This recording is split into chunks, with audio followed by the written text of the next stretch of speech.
Olá pessoal, bem-vindos a Degustando Whisky. Eu sou Márcio Becker, esse é o vídeo número 40 e o vídeo de hoje é para abordar uma questão simples, básica, extremamente básica, mas que, acreditem, achei necessário fazer um vídeo para abordar o assunto.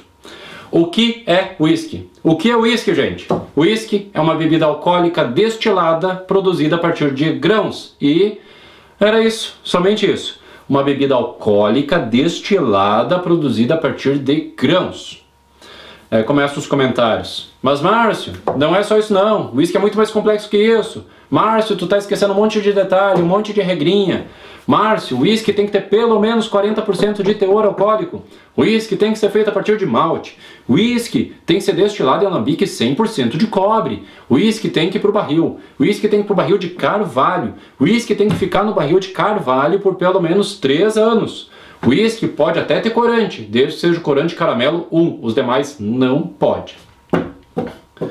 Pois é, pessoal, exatamente por causa desse tipo de comentários, que quando vem como pergunta, legal, muito legal, mas cada vez mais vem como afirmação. Então é exatamente por causa desse tipo de afirmações que eu achei necessário fazer o vídeo de hoje, para explicar direitinho o que é o conceito, o que são definições e o que eu acho disso tudo, certo?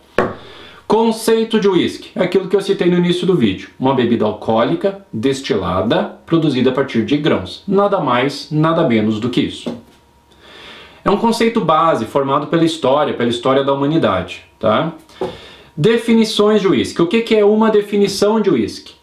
Uma definição de whisky é um conjunto de regras que determina o que pode e o que não pode ser chamado de whisky, quais são os tipos de whisky, como cada tipo de whisky deve ser produzido, como cada tipo de whisky pode ser rotulado, comercializado, esse tipo de coisa, tá? Alguns detalhes, tá? Definições de whisky existem várias, existem dezenas e dezenas e dezenas de definições de whisky ao redor do mundo. Por quê? Porque elas são por região, porque são por localidade. Então tem uma definição de whisky, ou seja, um conjunto de regras na Escócia. Tem uma definição de whisky, um conjunto de regras na Irlanda, no Japão, na Alemanha, no Brasil, nos Estados Unidos.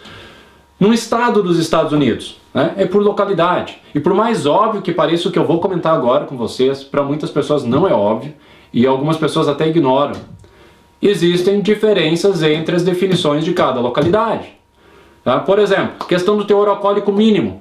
Na definição escocesa, pelo menos 40% de teor alcoólico mínimo. Tá? No Brasil, 38%. Na África do Sul, 43%.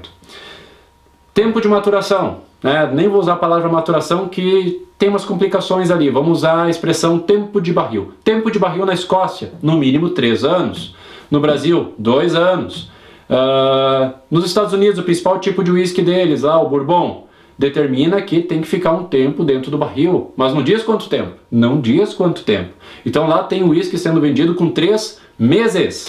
4 meses de tempo de maturação. E tá tudo certo, tá tudo ok, tá tudo correto. Né? Então existem diferenças. Às vezes elas são pequenas, às vezes elas são grandes. E são por regiões, essas definições, tá? Uma vez me perguntaram, mas Márcio, por que tanta complicação? Não pode ser mais simples? Pode ser mais simples. O ser humano é complicado, o ser humano é complicado. Então criam-se essas várias leis, essas várias regras. E por que criam-se essas regras, essas definições, tá? Cada localidade tem seus motivos para criar determinadas regras, faz parte, tá? Por exemplo, vamos pegar, por exemplo, a questão da obrigatoriedade de colocar o whisky dentro de um barril lá na Escócia. Por que criaram essa lei lá na Escócia, tá? Na Escócia já se produz whisky há séculos e séculos e séculos, mas essa obrigatoriedade, ela surgiu na sua primeira versão em 1915. 1915 obrigava 2 anos de tempo de barril, um ano depois passou para 3 anos. E por que criaram essa lei? Aí é interessante a gente entender o que acontecia lá na década de 1910. Tá? Naquele período, tinha muito uísque no mercado. Muita gente produzindo uísque, muita gente vendendo uísque, muita gente comprando uísque, muita gente bebendo uísque, muito uísque barato, muito uísque ruim. Mas ruim, uísque ruim. Tá? Até abri um parênteses para definir o conceito de whisky ruim. Hoje em dia, Quando a gente diz que um uísque é ruim, é porque ele tem um sabor que não agrada muito, quem sabe dá uma dorzinha de cabeça, mas era isso. Naquela época, um uísque ruim era aquele tipo de uísque que a pessoa tomava lá umas 2 doses de uísque e tinha sérios problemas de saúde, tipo cegueira permanente, morte, né? Era o que acontecia, né? Sérios problemas, né? Não dá nem para chamar de bebida, tem que chamar de veneno. Era o veneno que as pessoas tomavam. E aí surgiu essa obrigatoriedade de colocar o uísque 2 anos, 3 anos dentro de um barril. Aí o que aconteceu? Um monte de destilador de fundo de quintal, destilaria fajuta, que visava apenas produção e lucro, que produzia o destilado da seguinte forma: fazia toda a preparação, fazia a destilação e já engarrafava, sem colocar dentro de um barril.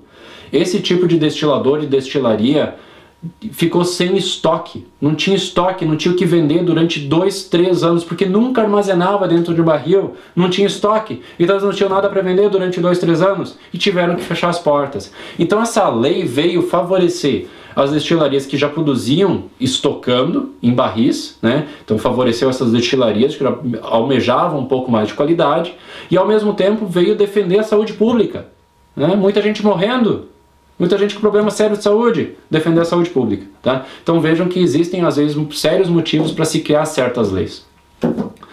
Pessoal, o que eu acho disso tudo? Conceito de uísque, definição de uísque, né? O que eu acho disso tudo?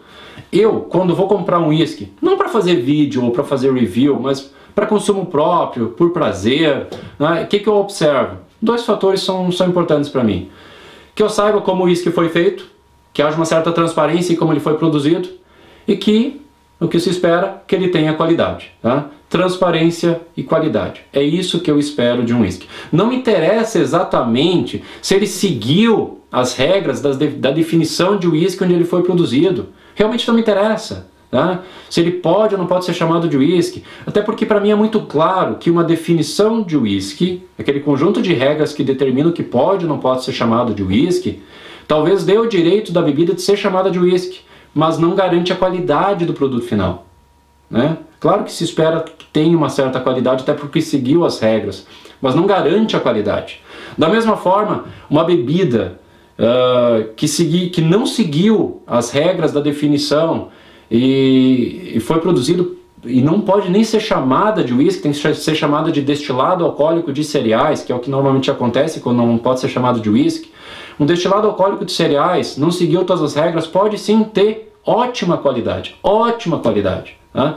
Então para mim o que realmente interessa? Transparência e qualidade, tá? As definições são importantes? São. Tem que botar ordem na bagunça, são importantes, mas não são garantia de qualidade, certo? Pessoal, antes de encerrar o vídeo, hora de brindar o homenageado do vídeo de hoje, que é o Fernando. O Fernando não foi exatamente o mais rápido a comentar quero meu Slantivar no último vídeo, mas com certeza seguiu à risca a definição. Então, Fernando, independente da definição que tu utilizes para felicidade, que não lhe falte felicidade nem a ti nem a tua família, e também não lhe faltem bons uísques, independente da definição que tu utilizes, certo? Slantivar, Fernando!